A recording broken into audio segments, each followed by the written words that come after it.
I cannot tell you how many times I've avoided missing a particular email simply because a notification popped up on my screen. However, that convenience has its dark side.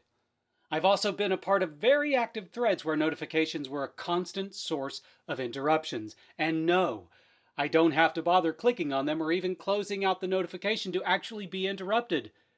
But sometimes, when you're really in the flow of things, an interruption is an interruption.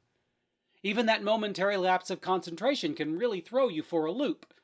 What do? You could completely turn off Gmail notifications, but that might cause you to miss something of actual importance. Instead, you can mute notifications for a single thread. That's what I do, and it has brought a much-needed level of peace to my desktop. But how do you do this? It's actually quite simple. Let me show you. Log into your Gmail account and locate the conversation you want to mute. Click the three vertical dot More menu and select Mute. That's it. The conversation is muted. The problem with muting a conversation is that it doesn't just mute the notifications, it moves the actual thread. In order to view your muted conversations, go to the search bar and type is:"muted. Once you've located the muted conversation, if you want to unmute it, you have two options. The first option is to click the More menu and select Unmute.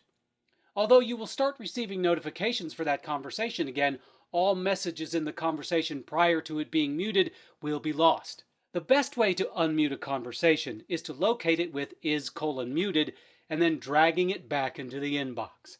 That way you start getting notifications for the conversation and you don't lose any of the thread.